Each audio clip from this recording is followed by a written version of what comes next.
Welcome to Bonehead Weekly. How are you, gentlemen? I mean, I've been better. Yeah, you've had a shit week. Chad gave me an ear infection through the computer. Once again, I don't think you understand how gave it to me through Zoom. That's science. I don't think you understand how that works. It's a well-documented fact. And now keep in mind, Joe, I haven't read any journals. I'm a historian by nature. I haven't read any journals since 1817, but it's a well-known fact. Diseases are spread by low-lying fog. Have you been near any low-lying fog? Hey, if you wouldn't leave your basement door unlocked, I wouldn't be coming over there with Q-tips filled with earwax, rubbing it all over your microphone. Well, that's a lot better than when you stuck your penis in my ear. And gentlemen, says who? The pictures. What pictures are you? I told you to use something better than a Polaroid. For God's I was sakes. on the internet and I found out I've got ghosts in my blood. I should do cocaine about it. One of my favorite memes, the old timey doctor one. That one in the trampoline, I don't know why, are two of my favorite. They crack me up every single. By the way, you've got ghosts in your blood. You should do cocaine about it. My kids are just now starting to really learn about history of that distant time that we grew up in, when you couldn't watch things on demand. And they're shocked by this. Like my son literally looked at me the other day and he goes, "So seriously, if you wanted to see something again, you couldn't just do that?" I'm like, "Not unless you recorded it." And that involved a tape that was about yay big. And it wasn't that damn big. That's like I know. a quarter. Chad, give him the history of broadcasting quick. No, that's okay, because somebody else made the comment yesterday going, "I had to hold a laser disc today, and I don't think I've ever actually held one." And I was like, "Well, you all shut up. Just shut up." I know. No. By the way, Mick Strawn sitting there going, "Oh, he's being an old man again," and that's fine, Mick. I am. That being said, Mick's just happy we don't have a guest. Mick's least favorite shows are when we have guests. But sometimes he is the guest. Is this one of those self-hating things? Anyway, selfie while you're doing the show. Anyway, so instead of doing the show, hold on, time out to our viewing audience. Instead of doing the show, Joe just did a selfie of himself doing the show, and he's doing it again. So my point being, though, is what I was going to say is that the only thing that has really been keeping me going. I'm glad I gave you gonorrhea of the year. Oh, see, I wouldn't feel bad about being left out, but less so the more you all talk gonorrhea. Anyway, James feels left out. No. I said I'm glad I was left out now. Anyway, you were left out. Oh, James feels left. Don't you have a key to his place? I know you have a key to my heart. I have ADT and I will use it. You don't even know what that is. It's a flower delivery service. Yes, ADT. Yeah. Just anytime you see that, Joe, it means go into their house and look for flowers. Anyway, what has gotten me through this past couple weeks, I've decided, is that we do live in a time of on demand. Ghosts in your blood. You should be okay about it. And speaking of you saying ghost in the blood reminded me. I'm sorry. I don't know why it makes me laugh. My wife and I always watch What We Do in the Shadows, and I'm so glad that's back, because I've been doing literally my medication is that I watch What We Do in the Shadows, Archer, and then a couple other things. They're just off the wall, and it always puts me in better perspective. HBO Max has Aqua Teen Hunger Force, and I'm just watching them in order. It just breaks up my day. Anything that Pam says is pure gold. Pam page. If you're We're going on a Pam page. Pam page. I watched that one last night. Actually, no, the one that you texted us, I almost texted you, but I knew you hadn't watched it yet when I first saw it a couple weeks ago. I laughed. Where literally it was, I wish I could. What was it? I wish I could snort your brain. I swear to God, if your brain was a drug. If your brain was a drug, I'd snort it. I just cackled. I took the day off. I took the morning off before I had to go to Comic-Con. I want to be by myself. By the way, 15,000 people called and 5,000 things happened. The only good thing about it was I got to catch up on Archer, and you could hear me. I'm sure if somebody was walking by, but that line, James, I just was laughing. So well, it's a fact. It's the way it's delivered. Like, I know it's like George Carlin lines. I can't say them and they're not funny. No, but it's the same thing. If you know George Carlin, his books are hilarious. If you don't know them, they're okay. But they're hilarious if you know them, because you read them in his voice. And it's just great. Brain Droppings is one I've never laughed probably harder at a book. So we're just going to try to keep it under an hour, and we're going to talk about Norm Macdonald. He went and died. So speaking of comedy icons, yes, we are here to speak of comedy icons and ghosts. We're an entertaining show. Why would we do one about death? Because it's Norm Macdonald, and this is one of the things, and not everybody loved Norm Macdonald, but Norm Macdonald, I mean, Dirty Work, everything that Norm Macdonald did, I laughed at. Even the things that, quite frankly, weren't good. He did a lot of things that weren't good. Oh no, absolutely. Yeah. But it was in his mind, it was still comedy, even though it wasn't good for us. It was something for him. He found humor in something, and that's all that mattered to Norm, is if he found it funny. And that was one of the things that he even said at one point. I was looking at some quotes by him, and one of the things he said was that he didn't like doing any comedy where he had to get the girl, where he had to put in any effort.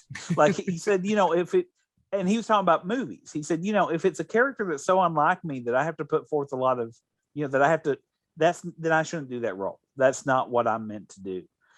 And so one of his quotes also said, comedy is surprises. So if you're intending to make somebody laugh and they don't laugh, that's actually funny. And I was like, that's a great point. I never thought of it that way. Comedy is really when things don't go well. And so when he said that quote, I was like, that is actually, I mean, that's almost a metaphysical, philosophical argument that comedy doesn't work if everything's going well. Yeah. And he also said another quote about comedy that I really liked. And I have a few quotes from a Vulture that he did an interview for Vulture that is absolutely hilarious. And I'll keep coming back to it during today's discussion because it is such a Norm Macdonald interview that it just defines him. But he said, comedy has a specific thing about it. I don't really like satire. I think it's very minor. I think parody is very major comedy. Like Nabokov, to me, is the highest form of parody. But that stupid Jonathan Swift thing that everybody talks about, I read that. It sucked. He's talking about Gulliver's Travels. Yeah. No. And Nabokov Nabokov, by the way, for those that aren't reading Russian lit, is referenced in Don't Stand So Close to Me by the Police. And it's, it starts to shake and cough, like, and that's what they're referencing. It's a tragedy, but it's surreal, or it's anyway. So what were you saying, Professor? What? Well, what I wanted to say is Norm Macdonald actually did mean quite a bit to me. He meant a lot to me. Same here. Because his nobody, and I saw Adam Sandler tweeted this as well and said he never laughed harder than at Norm Macdonald. And he said it's because you didn't know what he was going to say. And he could start with the most philosophical thing, and by the end of it, it just sounded so stupid, but it was brilliant. But just the way he pointed things out made you think the serious was absurd and the absurd was serious. And I think there's something to that there's, his hero was Rodney Dangerfield, and there couldn't be two different comedians. No, absolutely. No. And there's just something about Norm Macdonald that, like I said, Dirty Work may not have been Citizen Kane, but the way he delivered lines in it and the relationship that he had with the other actors in it, there's just something about that movie that I really enjoyed. And for those people that don't know, by the way, we did say Norm Macdonald has passed away. If you're not aware, he actually had battled cancer. I read somewhere for 9 years. 9 years in private. Didn't tell anybody. I don't think he even told his family he was battling it. He just went through it. And, in that time, in those 9 years, he had so many different projects that we all loved. And this is one, and he was battling it the whole time. And it's just heartbreaking because, I mean, like James said, Norm Macdonald meant a lot to me too. And it was, James is the one that broke it to me, and I actually shed a tear right there because it was just, he's gone. So let's talk about the humor of death. Now, Norm did several interviews over the years, specifically in the last 10, about death, some of them about cancer. And now they're all popping up all over YouTube because it's damn it, no one knew. No one didn't tell us, didn't say anything.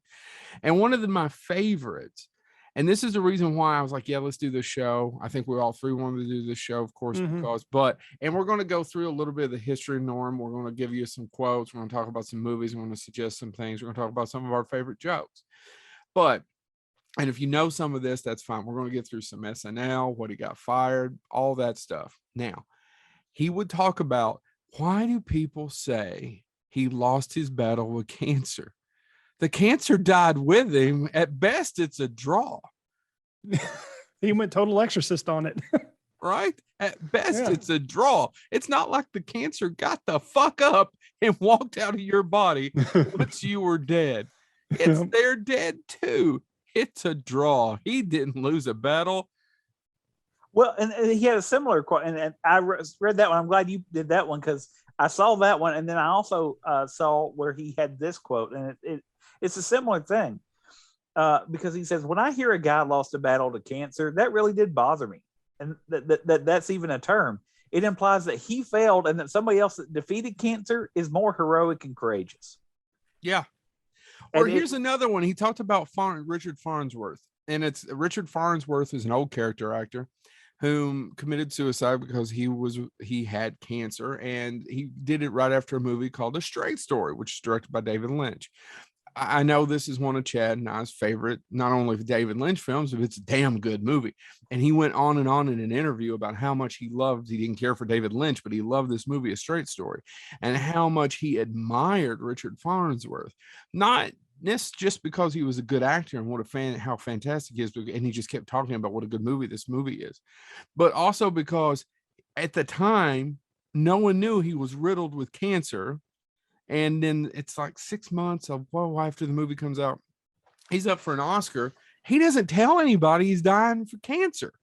He doesn't mention it because if he tells everybody, he's going to win that Oscar. Yeah. Right? Yeah. Yeah. This is all what Norm's saying in this interview. He's going to win that Oscar. You know what he does? And by the way, Norm got the suicide wrong. He said he did it, and I can't remember the name. It's basically where you put a shotgun in your mouth and you use your toes to pull the trigger. I think he actually did it with a 38. I haven't Googled it, but I don't think Norm got that part right. Why I know how Richard Farnsworth exactly killed himself is beyond me, that it's stuck in my brain. But during this interview, he knows he has cancer. Yeah. I don't know that I have that. I don't. Well, I would go part of it not wanting anybody to ask me about it, not wanting to bother people about it, and just trying to go on and not be, that I get that not being the subject of my life, being the last 10 years of my life or the last year or two, where I was like, yeah, shit. And they use terms like battling cancer and fighting the cancer. I wouldn't want that, but I don't know that I have the balls to do the other thing either. But isn't that the mind of a comedian though? Well, I was about to say, let me do this quote because it's this line that he did. A lot of comedians would have just said, "I'm fighting cancer." This is part of his stand-up that he did several years ago, and it's just a great line. But again, we can put it in perspective about how he made.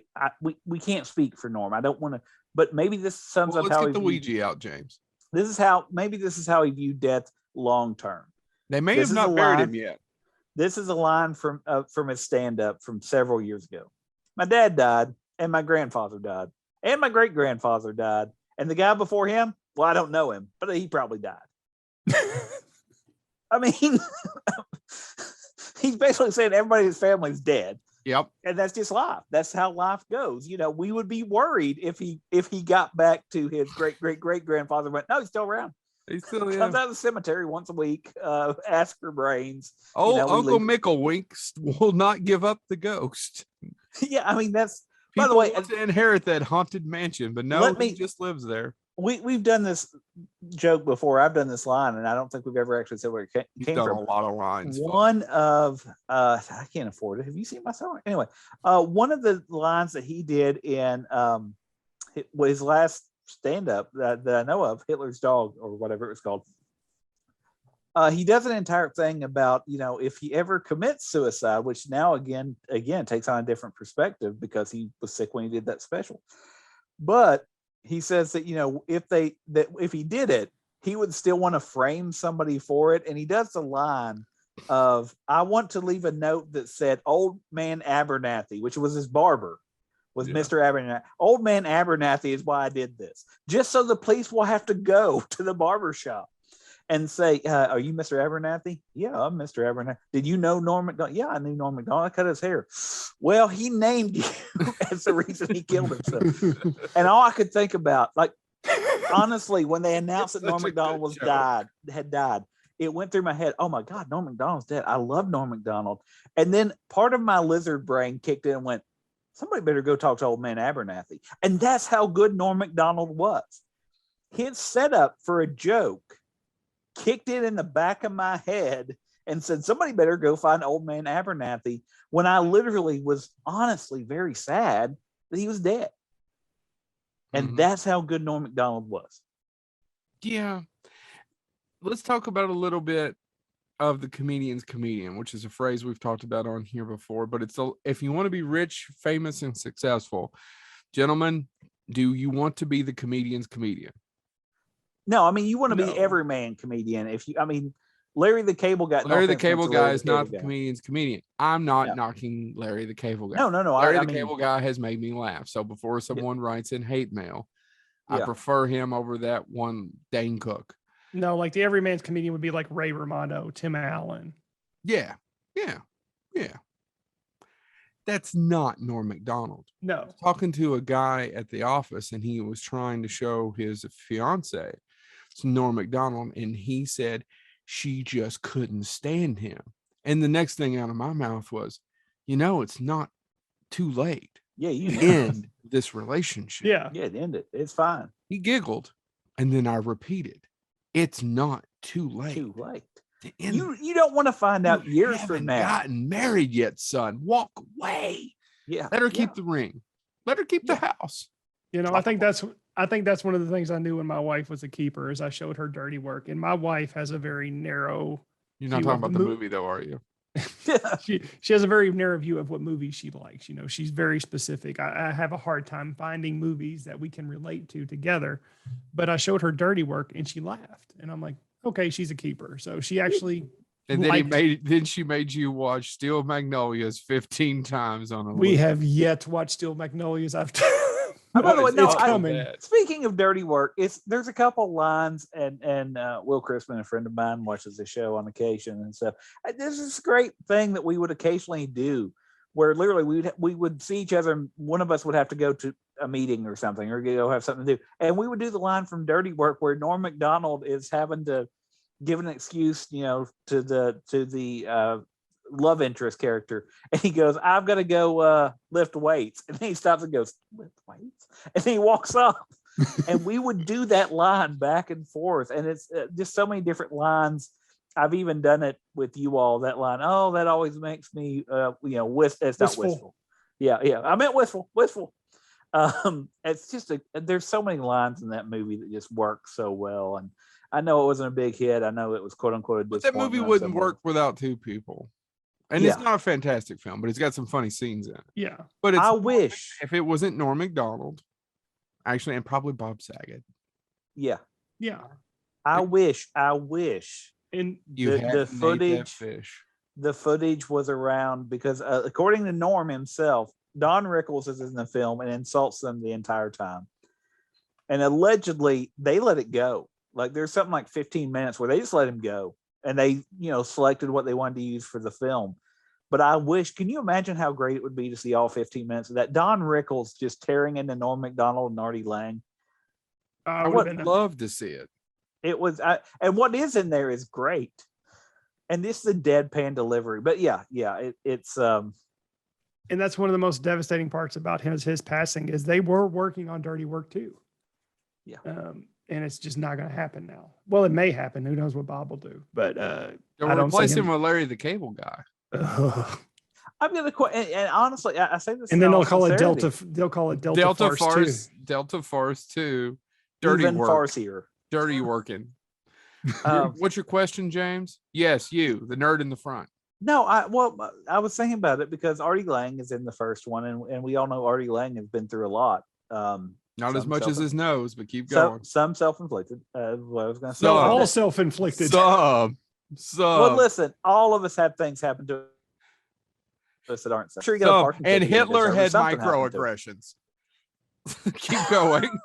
I think he caused them. He didn't have them. Anyway, my point being, though, is honestly that's the other thing that came into my mind was, has anybody checked on Artie Lang? I mean, they worked together. He posted today, but I didn't read his. I've done a few of the other comedians, but I haven't read whatever he's written. Have you, Chad? No, I haven't. And I mean, if I'm not mistaken, Norm Macdonald was the reason Artie Lang got on Howard Stern's talk show to begin with, radio show to begin with. So I'm sure it hit Artie pretty hard, but I haven't looked anything up on it. Can we talk a little bit about Saturday Night Live and Norm? Sure. Please do. Oh, for a second, I was like, is he being sarcastic? No, I'm not being sarcastic. Fuck it. What I love about, and a lot of people talk about this because it's infamous now. He got fired from Saturday Night Live. He was the host of Weekend Update. And people remember him fondly, and then they remember him coming back on the show, and they remember the Burt Reynolds, and they remember all these different impersonations. A lot of that shit happened after the show. So here's why he got fired. He was By the way, he was, but before you say that, he was, and I'm sorry, and there's going to be like, he was my favorite Weekend Update host. Yeah. So go ahead. Tell me why he's fired, Joe. Well, and you all know this story. He was told to back off of who and stop making jokes about who? O.J. Simpson. What did he do? He kept them down. He made them more and more graphic. And is it Don Ohlmeyer? Is that the NBC executive? I think it is. That sounds right. Yeah. It's Don. I think it's Don Ohlmeyer. And later brought him in and fired him. And Don and OJ were what? Pals. They were friends. Yeah. OJ was pals with lots of important people because they thought he was going to get off.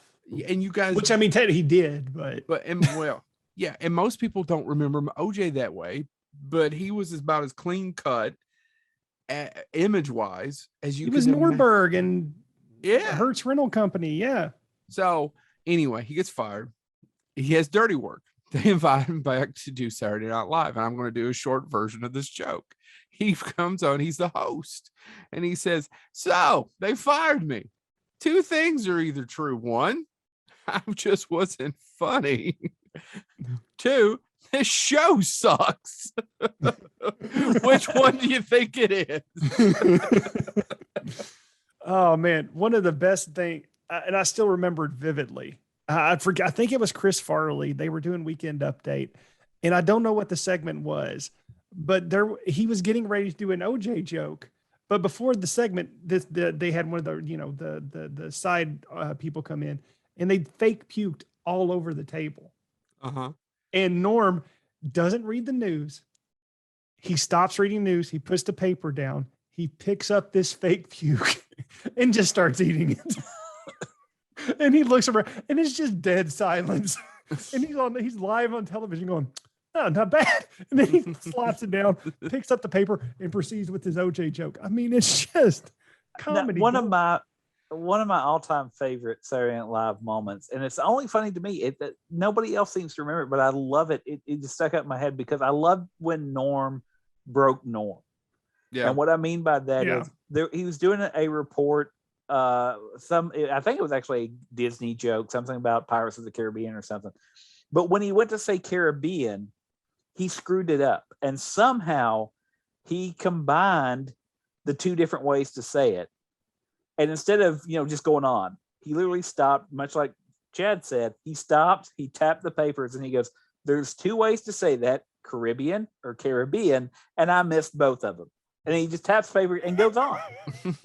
And I literally was like, he just pointed out his own error on air, and it was just so deadpan.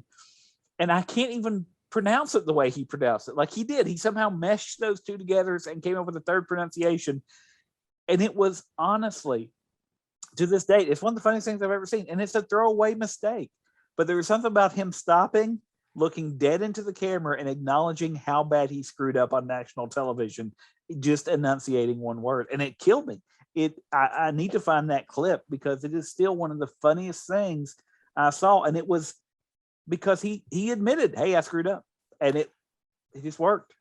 While you're doing that, something else that I don't think he gets enough credit for, because people think of him as a stand-up comedian. He was a stand-up comedian, but Norm was a writer.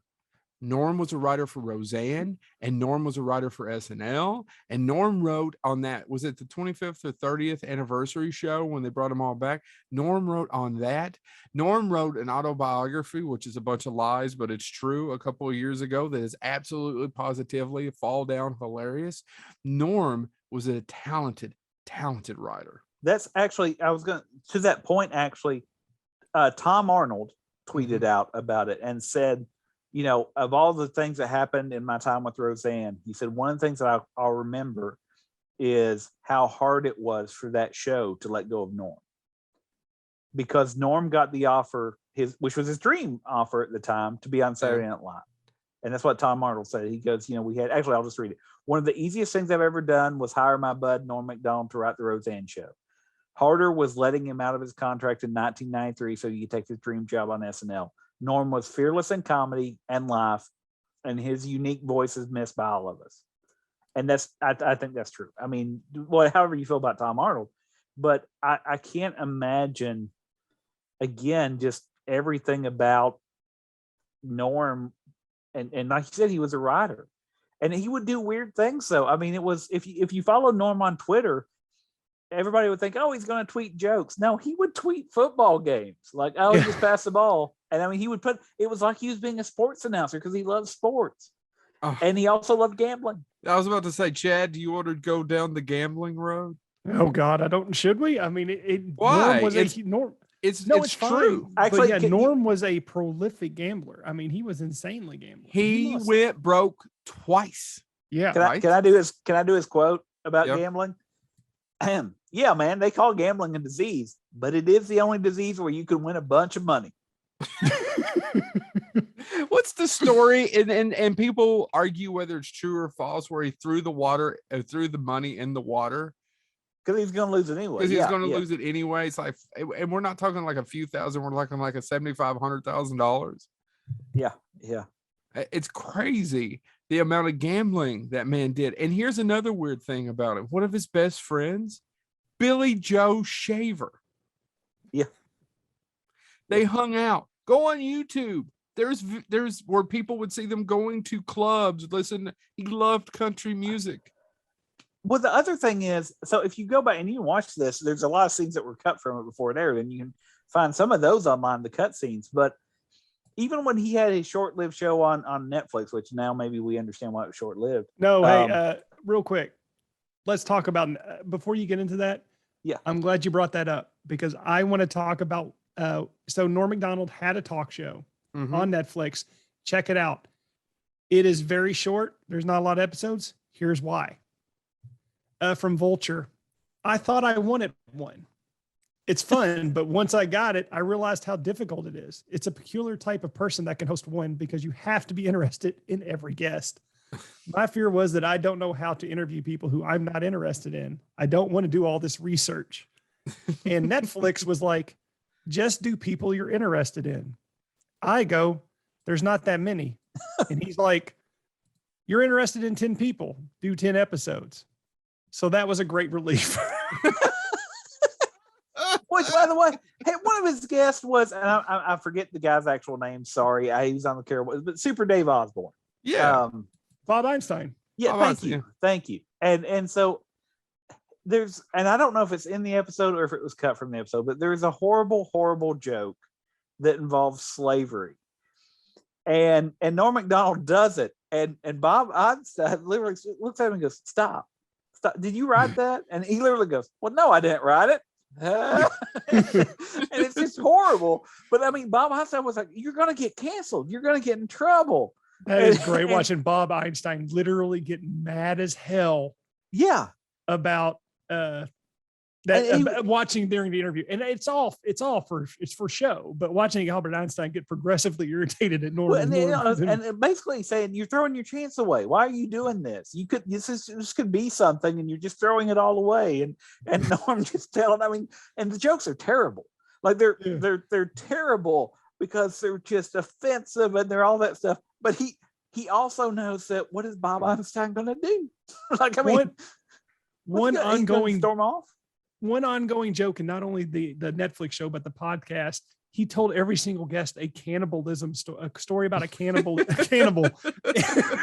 And you can see they're all like, because they'll be talking about something, and then he'll just stop and tell this story about this person eating somebody alive. And they're like, what the hell's going on? I love, and this may not come as a shock to you all, but one thing I loved about Norm Macdonald was his ability to talk and take up time and then wrap it up all of a sudden, where you're like, wait a second. Yeah, I watched the moth joke. I watched one the other day where I think he was on Conan O'Brien, a very early Conan O'Brien episode. And Conan O'Brien sitting there going, yeah, you're a pretty smart comedian. And he goes, yeah, well, I'm not smart. Some people, I met my neighbor. And of course, Conan O'Brien says, well, what did you meet your neighbor? He goes, oh, I will go over and I talk to him. I say, we were talking to each other. And I say, hey, what do you do, buddy? And he goes, oh, I'm a professor. What are you a professor? I'm a professor of logic. So, I'm talking to the professor of logic. And I go, well, what's this logic all about? What do you actually teach? And he goes, well, let me give you an example of how logic works. And he said, oh, okay, yeah. He goes, well, do you have a doghouse? And he goes, yeah, I've got a doghouse. Well, that probably means you have a dog. Yeah, I have a dog. And he goes, so you've got a doghouse and dog. He goes, do you have a family? Well, yeah, I've got a family. He goes, does your family have children in it? Yeah, I've got a kid. And he goes, oh, so, we keep building up. And all of a sudden he goes, I went from you having a doghouse to you having a to you having a family. So I can assume because you have a doghouse, you're heterosexual. And he goes, so, I take that. And he goes, oh, it's my neighbor, my professor of logic. Anyway, I'm down at the deli later that day and I'm getting something. The guy behind me in line, was trying to start up a conversation. And I said, hey, buddy, I just had a conversation with the professor of logic. He goes, oh, really? What's that about? And he goes, well, let me ask you a question. Do you have a doghouse? And the guy goes, no, I don't have a doghouse. And he goes, well, you must be a homosexual. Now, I told the short version. If you watch the Conan O'Brien thing, he does it for 5 minutes. It's the same 5-minute buildup of a joke. It's the same thing with a moth. The moth goes to a doctor. The doctor says, "What's wrong?" And the moth goes through existentialism. talks about how his son, and he gives the son a name, and it's not a simple name. It's like Buford, blah blah blah blah blah blah blah. He goes through how the wife isn't quite there, how life isn't working. What is he going to do? I mean, it's existentialist thought. And all of a sudden the doctor goes, what? You need a psychiatrist. What brought you here? The light was on. Yeah. Because it's a fucking moth. Well, and by the way, I want to point this out. Because those, I've got another good one, but keep going. For all those long jokes, which I also love, he would occasionally just throw out a bon mot like this, where you're like, wait a second, I got to get a dictionary. And that's coming from me. Let me do his one-liner that he literally just rambled off. He was doing, told, a glorified fart joke or something. And then the next words out of his mouth are these. The first principle of solid wisdom is, of course, discretion. Without it, all the erudition of life is merely beget. I'm like, dude, you can't jump like that. But he did, and it was that much funnier because he came off of something that was nonsense. And then the other thing that he did that I absolutely loved, because it's 100% true. I don't care how much you hate Hitler. He had this line that I was like, it is true. Here's his exact line. With Hitler, the more I learn about the guy, the more I don't care for him. And I was like, oh my God, it doesn't matter what you know. That's true. Because if you know a lot about Hitler, but then you read something else, you're probably going to hate him that much more. It's a great line, but it's very, as Joe would say, as existential. It is. Well, okay. So, and there's some great Conan shows. Letterman, I want to get to Letterman in a little while. And Chad may want to talk a little bit more about Letterman and how Letterman wound up and used him. But with Conan, and it was different. You never knew where it was going. So you just go on YouTube and go through the history of him doing Conan. There's two versions of this. One, can't remember the actress's name. I want to say it's Courtney Thorne-Smith, but it wasn't. She's blonde. She was on Melrose Place or something. He was hitting, obviously flirting with her, and she's on Conan. And she's like, well, I've got this movie coming out. And then she goes, oh, really? Who's it with? Carrot Top. And he goes, what's the title? And Dorf leads over and goes, I'll tell you what it should be. Box office poison, because it's Carrot Top. Anyway, and she's like, that's horrible, yada, yada, yada, yada, yada. Then he makes another joke about how shitty Carrot Top is. And then at the end, she goes, well, it does have a title as chairman of the board. This is not set up. It's all over YouTube. You can watch it. Conan says, yeah, but you can't do anything with that. Skipping a beat, looks over and goes, yeah, I can. Board is spelled B-O-R-E-D. By the way, Joe, it was Courtney Thorne-Smith. Oh, it was? Oh, shit. Yeah. Hey, you got one right by accident. I got one right. Put it in the rule book. Another one, oh my God. Guy's looking in the mirror, sees his wife. One time he did just Rodney type jokes the whole time he was on there. Said, looked at his wife and goes, hey, yeah, just looking in this mirror and thinking I'm getting closer to dying. And my eyes are puffy all around. I'm seeing an old man, and I don't even know if I want to keep living. And I keep looking at this putrid, horrible thing in the mirror, thinking every day I get closer to the grave. And honey, I need you to look at me and give me a compliment because I just don't think I could live another minute. Well, your eyesight's damn near perfect. All right, I got one. It's one of my favorite lines. But it'll never be as funny because James has read earlier. It's not Norm doing it. Yeah, it's not Norm with his pauses and his. I can't do it. He starts telling it. He gets so serious. And that's the story. Your eyesight's damn near perfect. It's one of my favorite interviews he did, and I know some people. Dennis Miller went more right wing and things. Dennis Miller was my second favorite. Norm was my favorite. Dennis Miller was my second favorite for the news on Saturday Night Live. Yeah, and I love Dennis Miller because he threw out obscure references. And this kept going. And I loved that. And Norm came along. And so anyway. He's also the first one to say fake news, right? Yeah. Norm Macdonald.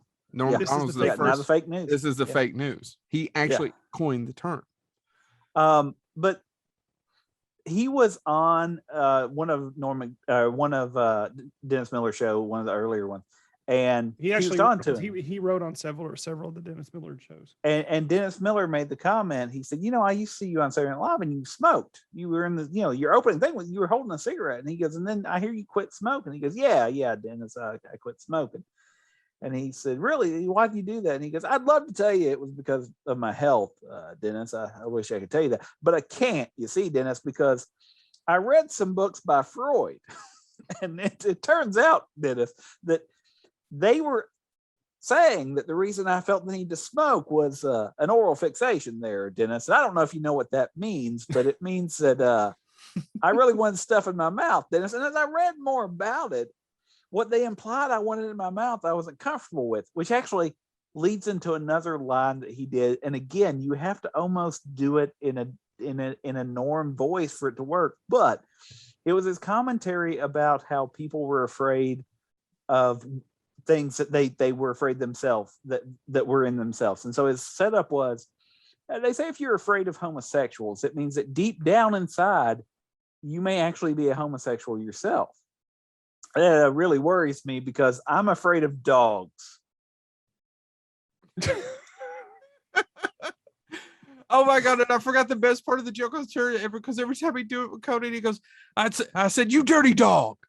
I don't know why. It's not funny. It's funny. No, it's funny when he does. Another stupid throwaway line that if you hear it in his voice works. I don't really know the difference between a hippie and a hipster, but I do know it's fun to watch either one of them get beat up. I said you dirty dog. Can we I want to briefly mention when he did Bob Saget's roast for Comedy Central. Oh, please tell the story. Yeah, that's another infamous. There's a few infamous stories about Norm, and that's one of them. And he was panned for this. So Norm loves Bob Saget, and they asked him to do the roast, and he had a hard time doing it. Tell me if I'm wrong on this, because part of it was he's Norm, and they were going way hard. Yeah. And he had to be, the contrarian, because sometimes I do it too. It's like you all know someone asked us to do something and I did the opposite of it just because I'm an asshole. Norm's an asshole. That's because he's funny. Yeah. Not a bad thing. So Norm got up there and just read news headlines out of a newspaper. Right? Well, he told old jokes. That's right. Old jokes, Chad. Yeah, like out of a 20s joke book. That's right. That's what it was. See, I forgot already. They said you were over the hill. Well, you don't even have a car that could make it over the hill. And no one was laughing. And John Lovitz tells it wasn't John Lovitz, maybe somebody else tells it a little bit better, that the thing is the way it's edited on Comedy Central, it's not the same. They edit to build it up. But if you were there, the comedians are dying because they know what Norm's doing. That's the reason when it cuts to Bob Saget, he's dying laughing because they know what Norm's doing. The audience doesn't have a fucking clue. See, our previous statement, comedian. But I always remember, and I can't believe I remembered it wrong. I'm going to beat myself up later for that. But I was actually laughing at the roast when he was doing that because it was just because he would look at it and he would do that like shocked, like, huh? Yeah, it's so bizarre though. So shaky green there. John Lovitz told a story this week on him that they were in Mississippi at a one of the casinos and they got paid. It was I can't remember if it was a corporate gig or what. Anyway, so Norm went out and he didn't have to be blue. He could do either. And what I mean by blue is, and if you guys aren't listening or watching and don't know what that is, a comedian blue is like dirty language, dirty jokes. Sam Kinison was blue. Sam Kinison's blue. Tim Allen was blue. People forget that. Anyway, Lenny Bruce. Yeah, that was blue. Who Norm Macdonald did not care for. I was kind of shocked to hear that. Yeah, Jeff Foxworthy, not blue. Not blue. Yeah. So that's what we mean by that. Now, so this crowd, they were told by whomever it was not to go blue. Well, Norm went blue. And then they's like, you've got to stop. Somebody screamed it out. And he goes, well, how many people? He was using like fucking shit and telling jokes about screwing the dog or whatever. And he said, and there's a room of several hundred. How many of you think that I should tone it down? 280 raise their hands. How many of you would rather it's okay with this language? 20 held up their hands. Boy, those 280 people are really unlucky. And then he upped it and made it worse the rest of the time. And he was kicked and banned from the casino. The interviewer goes, oh, because of the blue jokes? John Lovitz takes a pause. Well, he goes, that's part of it. Actually, no, they really caught him counting cards later when he was gambling. He's banned for 5 years. Jeez. That's insane. Yeah. No. Yeah. So one thing we didn't cover balls of steel. You're getting paid for a gig and you're told not to do something and you do it and you just keep doing it and you do it more. That's fearless. Well, and I think, and there were some people that were saying when the news came that he died, that he was, there were some people throwing allegations that he was misogynistic, that he was, and I would say some of his comedy was, but he also has some quotes that got to the point of, and again, he would sprinkle these in with his comedy where he would say things, and this is a quote that always stuck out to me that he did. Reason is always weak where prejudice is strong. And that is, I mean, literally, when you can tell a joke that is misogynistic, but then later follow up with that, you're owning your own joke, right? Mm-hmm. You're saying that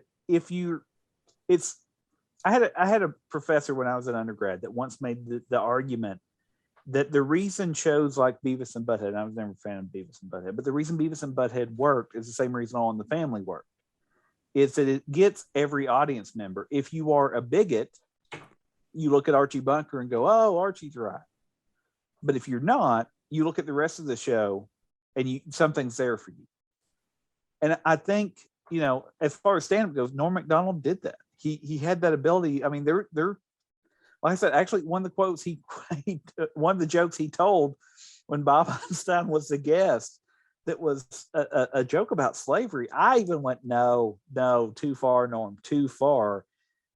But that's part of the joke itself. Is that he knows it's wrong. And he's going to follow up to let you know he knows it's wrong. And it's a character. It's so again, that quote, reason is always weak where prejudice is strong. There's something to that line that I think about often. And it's, again, it was a throwaway line that he did to serious up a moment during comedy before he zinged us again. Mm-hmm. But it's a very true statement. This has nothing to do with anything, but I have to put this quote in here because it captures Norm Macdonald's brain. So there was this interviewer from this Vulture article that I read was trying to get his take on comedy. Right. And they started talking about why people are taking a serious tone towards comedy now, and it's hard to do jokes. And I'm not going to read the whole quote from the interviewer, but he ends it with, I'm thinking of how people responded to Hannah Gadsby or Drew Michael's work. And Norm stops him. What does Drew Michael do? And the interviewer says, oh, there's no audience in this special. It's him performing against a black. And Norm stops him and goes, there's no audience? Guy goes, no audience. He goes, shit, I was going to do that, but it was going to be funny. But fuck, I won't do it anymore. So cut to the guys trying to get the conversation back on track. He goes, he's also playing with the idea of what makes something stand up. And Norm picks up his phone, starts calling somebody. And the guy picks up on the other line, and Norm says, a guy did a fucking special with no crowd. and the interviewer goes, who are you calling? And Norm just ignores him, going, a guy did a special with no audience in the fucking. And then he listens to the guy on the other phone and goes, I don't know. And then he looks at the interviewer. What's his name? Drew Michael. Drew Michael. Can you fucking believe that? Whatever. I'll talk to you later. And he hangs up. And the interviewer goes, who are you calling to? Someone at Netflix.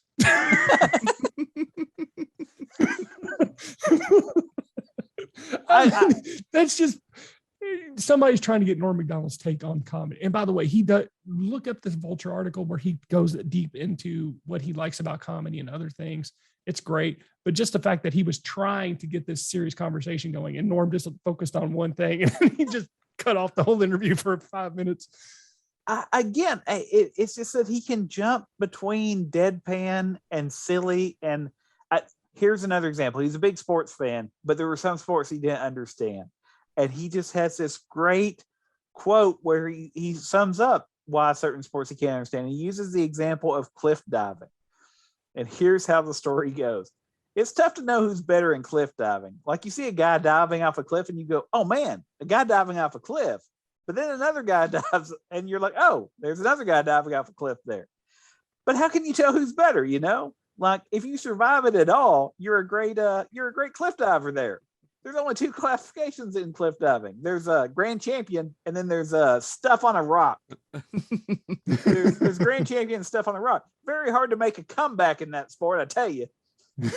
So let's talk about his philosophy a little bit, because I think this is something else that most people didn't know. He thought, back to existentialism and philosophy and religion, he thought a lot about it and often called himself a Christian.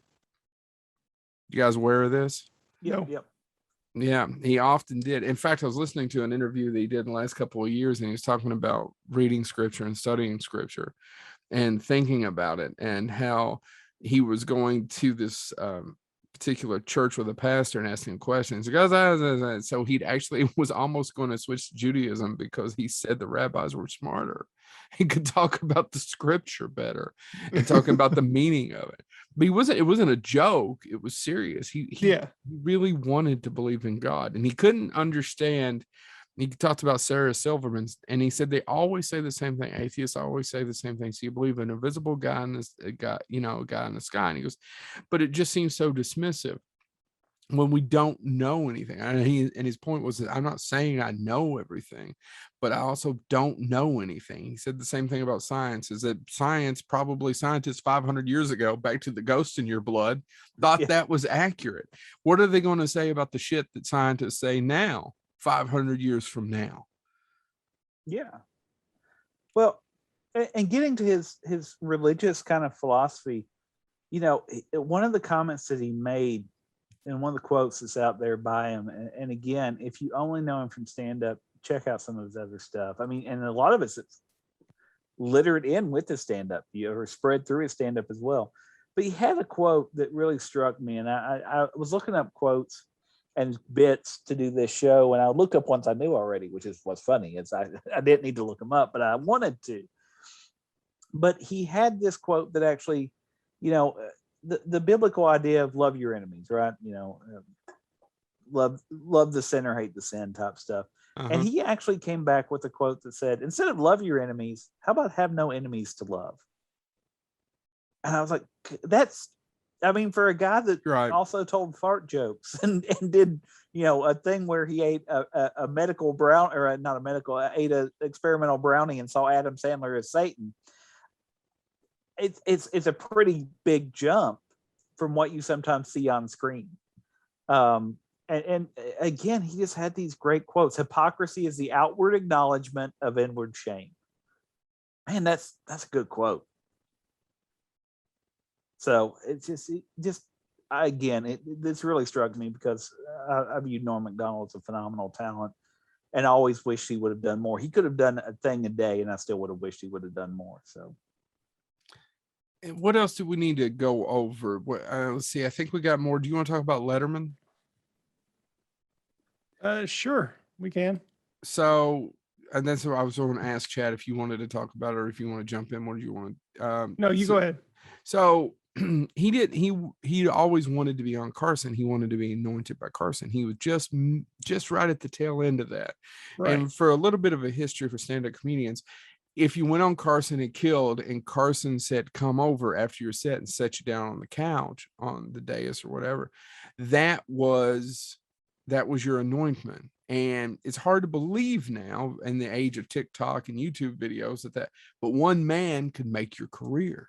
One solitary man. And if you killed on the Tonight Show and he said, come over, you were anointed, and you were going from small clubs to making a big ass living real quick overnight. That's how quick it happened. And he wanted to be anointed by Johnny. And the booker, I can't remember, he's a famous guy, wanted him to do, Jay was filling in. He said, no, you're more of a Jay comic. And I said, I never knew what that was. Actually, he did do the show, and he said, Jay said, you did fine. And it kind of held it against him, but he was a huge Letterman fan. And Letterman loved him too, which is odd because Letterman is a cold person, and not necessarily that he's evil, but most people in show business who even know Letterman would say he's not inviting people out to dinner. Correct, gentlemen? Yep. He's not meeting them for dinner. They may hear from him from time to time, but he's just not that kind of person. Letterman's last comedian to do a set was who? Norm Macdonald. Norm Macdonald. And then Norm Macdonald got shit for it because at the end of it, he broke down in tears. But he always said, David Letterman is the one that anointed me. It wasn't, I didn't get it from Carson. I got it from Letterman, and Letterman always had him on, and Letterman loved him, and he loved Letterman. And like I said, I think it speaks volumes that maybe the greatest TV show host of all time, his last comedian, was Norm Macdonald. Actually, can I also bring up that he was one of the last people to do Conan O'Brien when Conan O'Brien was doing the Tonight Show? Yep. Do you know this story? No, go ahead. Okay, so Conan O'Brien's stint on the Tonight Show before Leno took it back over, which I still say was a mistake, but Norm Macdonald was one of the last guests he had on, and Norm Macdonald shows up, and he's packing a gift basket. But he says, "Listen, the gift basket. You're wrapping up the show. I know, but it's a little late. I meant to get this to you earlier." And he opens it. And he goes, and Conan O'Brien looks at him and he goes, "Well, here, I'll just read the card. Here's what the card said: Congratulations, Conan, on finally securing your place as permanent host of the Tonight Show. That's something they can never take away from you. Yeah, it is perhaps the shrewdest programming decision ever made by this NBC brain trust." And he goes, "Sorry, it was late." I mean, just the absolute Conan. And by the way, if you've never seen the clip, Conan O'Brien did a clip, and Conan, I'll be honest, I make the joke, and we've actually said it on our Twitter account before that, we missed out on being on Letterman. If Bonehead takes off right now, we'll never get to do Letterman. No.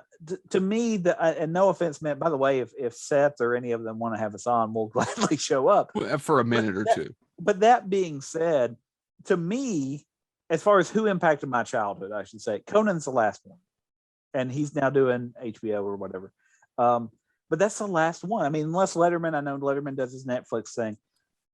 Letterman and Conan are the last of those people that impacted my childhood. So the fact that Norm Macdonald also kind of bookends them it's just something else. And so, again, by the way, if anybody happens to hear it, listen, Conan, if you'd like to have 3 idiots from Kentucky, you can do whatever you want to us. Whatever you want, Conan. Just, if Andy's there, you can do it twice. Anyway. Are you done? Are you done? We need to get on some Florida show. We need to get on a show people actually watch instead of this one. Anyway, no. So Norm Macdonald did book in Conan O'Brien as well. So again, man, he was everywhere. and he did so much. It was cool. So, anybody got anything left about Norm? I really want you all to go back and just watch some YouTube clips, if nothing else, if you're not familiar with his comedy. Check out his stand-ups on Netflix. Yeah, and James is right that Abernathy's story just slays me. Slays me every time. It just cracks me up. It's just so smart. Well, and actually, and even the stuff that may not have been great, he played. Well, it wasn't all brilliant. No, but in the show The Middle, which was Patricia Heaton after Everybody Loves Raymond. Yeah, after Everybody Loves Raymond. The Middle wasn't a phenomenal show, but one of the things that I loved about it was, and I'm blanking on the actor's name that played the janitor on Scrubs and all that, but he plays the husband. And they keep making jokes about how weird his family is. And then eventually his brother shows up and his father. And they're almost unable to function in society. Norm played his brother. And I think there's an episode, if I remember correctly, where literally they just open the door or something. He's just standing there and they're like, do you want to come in? He goes, I didn't want to knock and bother you. I mean, he's just standing outside and it wouldn't work except it's Norm. And you can just hear him go, I didn't want to knock and bother you. But the other show that he did, the Norm Show, if you haven't seen the Norm Show, Laurie Metcalf and Norm Macdonald were the main stars of it. But he plays a sport version of himself. He's a former hockey player who's banned for life for gambling. Yeah. And he has to do community service. And that's the show. So he starts to work at this place and Nikki Cox is in it. And it's just, he has a wiener dog that he named Wiener Dog. Yeah. I mean, it's honestly, it only works because of him. Artie Lang is also in it. It's got a great cast. And it just really is. It only lasted 2 seasons, but it's a Norm show. I mean, you feel the stamp. Max Wright, by the way, for Joe is in it as well. I was aware of who was in it. But anyway, thank you. That's Alf's dad. Yes. Well, he's not Alf's dad. Yeah. It also stars Johnny Galecki in a couple episodes as well for Big Bang fans. But the Norm show, and it's really just that deadpan humor. But you see Laurie Metcalf, who is a phenomenal actress, having to play off Norm Macdonald, and it works because, of course, it does. But so if you've never seen it, it's available on DVD. You can probably stream it some places. Check that out as well. Norm Macdonald did a lot of different stuff that a lot of people have forgotten, but there's a lot to all of it. And like I said, if you and back on SNL, if you haven't, please check out his impersonation of Burt Reynolds and Bob Dole. That's not my name, Chad. It's Turd Ferguson. Bob Dole. Did you actually, speaking of which, that's actually a good thing we should probably bring up. Do you know who tweeted out how sad he was? Bob Dole. Yeah. Because he put a Bob picture Dole, where I'm not being a smartass. I thought Bob Dole was dead. No, you know when people say that? He's still alive and he uses Twitter. Huh. I've got to bring up one other thing that I absolutely love, and I almost forgot it, Chad. How did we not bring up one of his best voiceover works that honestly... I was going to bring it up. Pigeon. Yeah. Pigeon. If you've never seen the Mike Tyson Mysteries, I can't recommend it enough. Yeah, no, you have to. Because honestly, the entire show, and I want to know, I wish they would do, I know they're available on DVD. I want to know how they scripted, or did they just let Norm Macdonald write lines? Because there's entire things where it's like nobody could have wrote that except Norm Macdonald. Yep. Like it's nothing but horrible sex jokes, and then occasionally something about the gestalt of human. And I also, man, we lost Yaphet off of the Orville. Yes, I thought you were going to go with that. I know it keyed in my head too, man. That was I'm waiting for season 3, so I haven't thought about it much, but man, that was a great character there too. Yeah, I mean, and we didn't even talk about Death in the Family Guy when he did it. I mean, it was great as Death. I mean, there was nobody better to play Death than Norm Macdonald. Yeah, and the story behind that was Adam Carolla replaced Norm Macdonald, but it's because Adam Carolla was such a big fan of the show. And Seth MacFarlane wanted to, I guess Adam Carolla kept talking up the show as they were struggling for ratings and stuff. So Seth MacFarlane wanted to reward him for his support. But no, Norm Macdonald, there's that entire line, and I've used it on my wife to not good effect. but where Death is injured and Peter takes Death's place, but Death is recuperating on the couch or whatever. Yeah. Sprained ankle. And Lois brings him something like pudding or something. And he goes, and she goes, oh, is not everything up to your standards, Death? And he goes, oh, I'm sorry, Lois. It's just that, I'm missing my job and everything. And also I thought this pudding would taste like chocolate and not, crap, Lois. It's his delivery. It just works perfectly. Man, the Orville thing just hit me. Man, I'm bummed. This sucks. Couldn't we have given up one of them Kardashians? I don't wish ill on anybody, but there's a lot of them Kardashians. There was only one Norm. All right, guys. Let me let's end on this quote.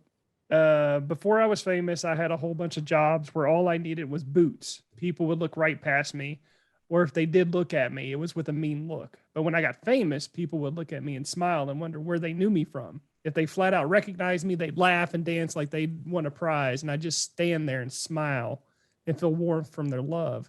So the fame made the world, which is a real cold place, a little less cold. Oh, till they follow you to the bathroom. Yeah.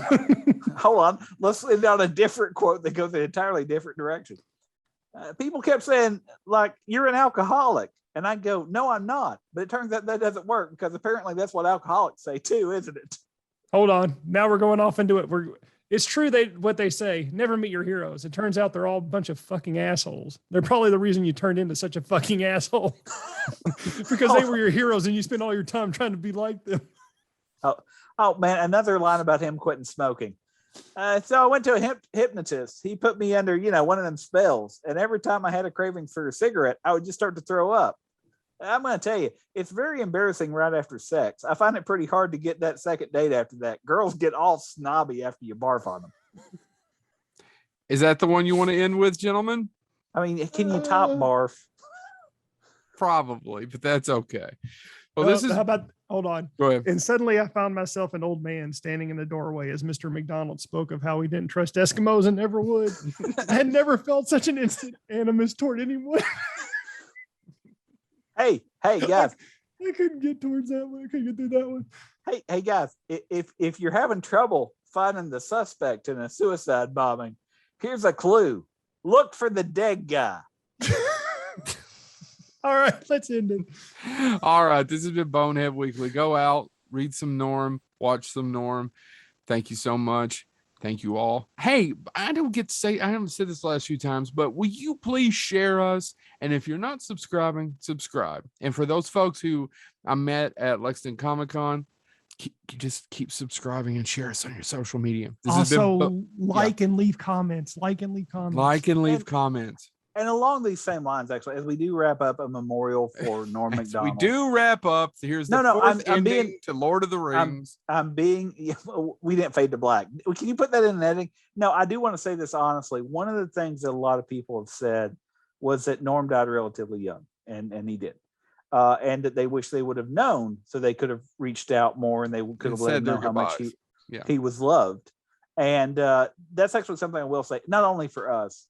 I mean, if you do like us, please do subscribe and share it. And now that's all true, but do that for other people that you enjoy. I mean, one of the best ways, and I've heard authors say this, you don't think that doing that review on Amazon or Goodreads matters, but it really does. It lets them know that somebody cared enough to take the time to give that feedback, to share what they do. So please, not only for us, do that for people that you really do enjoy. Do it for us first, though. Call your mom and tell her you love her. But before you do that, before you subscribe. Talk to that old dirty whore, subscribe to Bonehead Weekly. It's not that hard, folks. Click subscribe, then call the whore.